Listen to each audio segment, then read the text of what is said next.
Mary Driscoll is a 14-year-old girl who lives in Ireland. Their family is struggling for food, and many in Ireland are coming down with sickness. Mary has an aunt named Nora who taught her to read and write. Aunt Nora also told Mary about a wonderful land called America, where Aunt Nora now lives. Aunt Nora sends Mary letters from America, and one day she sends a ticket for Mary's passage to America. Mary's older sister Kate has already been in America for 2 years, working for the wife of a mill agent. Aunt Nora's letter said Mary would most likely be able to find work in the mills as well. Mary packs up the little she has and says her goodbyes. Mary has a friend named Maureen who she will miss dearly. Mary boards a packed boat and finds trouble finding room to sleep.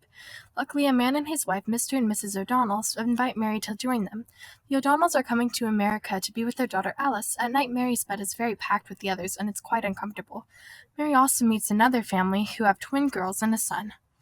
This family's name is the Corricans. The Corricans and O'Donnells are kind enough to share their food with Mary. Violent storms begin.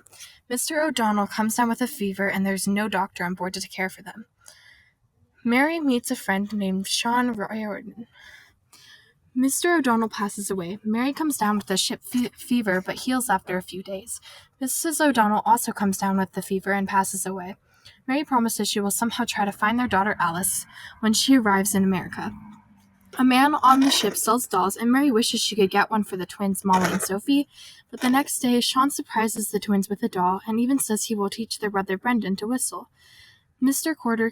Corrican was found smoking in his berth, and because the crewmen were worried that it would cause a fire, Mr. Corrican was beaten up. There is talk on the ship that they're nearing land, and people start buying lottery tickets.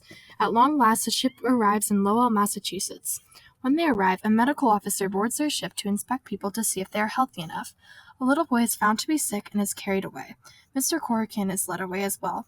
Mary and Sean are healthy enough to move forward. Mary has thought her Aunt Nora would be waiting for her, but she doesn't see her, so she tells Sean to go on without her while she waits for her aunt. Mr. Quinn, Sean's uncle, says that Mary's aunt will most likely not come since it's so late, so he tells her that she can stay at his house for the night. A couple days later, Mr. Quinn was able to find out where Alice O'Donnell lives, so they go to meet her. Alice earns money by doing the wash for a family, but she doesn't live in the best conditions. Mary also discovers that Alice is blind and feels terrible for Alice because of the conditions she is living in. Alice is really scared and doesn't talk, so Mary sings to her to try to calm her down.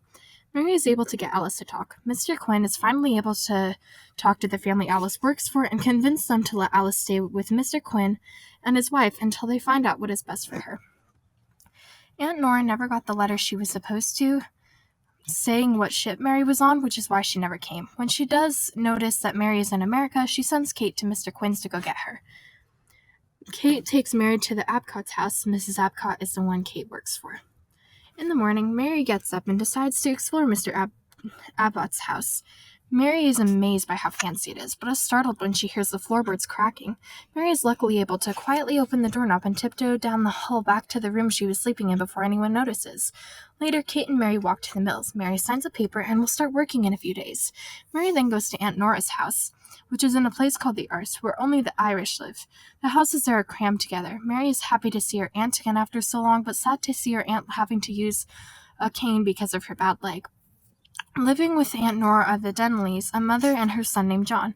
Mr. Denley disappeared 2 years ago, so Mrs. Denley and John have been living with Nora ever since. The next morning, Mary tells her aunt all about Alice. She tells Aunt Nora that she can't bring herself to tell Alice the bad news about her parents passing away.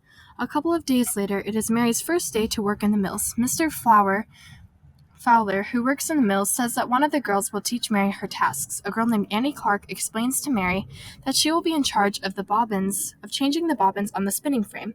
There are other Irish girls who do the same thing, and the rest are Yankee girls or Americans. Sean sends a letter to Mary saying that he and his uncle found a convent where Alice will be cared for. Sean also said that in the letter that he had a hard time finding work but was able to eventually. Mary also receives a letter from her family saying that they have been evicted from their cottage. Annie, the girl helping Mary in the mills, offered Mary a spot as a spinner, and Mary says yes, so Annie is going to speak with Mr. Fowler. Mr. Fowler said yes. Being a spinner means Mary will make more money. Annie is very patient teaching Mary. Annie invites Mary to supper at her boarding house. Mary has more food than she's ever had in her life at dinner at Annie's. Mary meets some new girls, Ruth, Laura, and Clarissa, who isn't very nice. Mary had a pretty good time at the dinner, though, and is happy to have Annie as her friend. More and more Irish are coming into the arse, making it more cramped. Annie invites Mary to look around the shops with her and Laura. They don't buy much, although Annie buys a book. Mary has her first payday, and it's not as much as she hoped. Mary starts to feel very poorly because of the heat in the mills. Aunt Nora is in pain. Mary has a nice long talk with Annie. Mary invites Annie to her house for her 15th birthday. Mr. Fowler is strict. Clarissa makes fun of the Irish, and Mary stands up to her. Mary asks Annie why the Yankee girls hate the Irish so much, and Annie says it's because factory work was better with more time to sit and rest before the Irish came. Annie comes to Mary's house for her birthday. Annie reads a poem she wrote to Mary and Aunt Nora. Clarissa is caught meeting a boy in the mill yard. Annie tells Mary about her mother and how she used to hit her until one day she found it wasn't her real mom, and her real mother had died giving birth to her. Annie gives Mary a birthday present, a shawl and a book of poems. Sean sends a letter saying that Alice is doing well.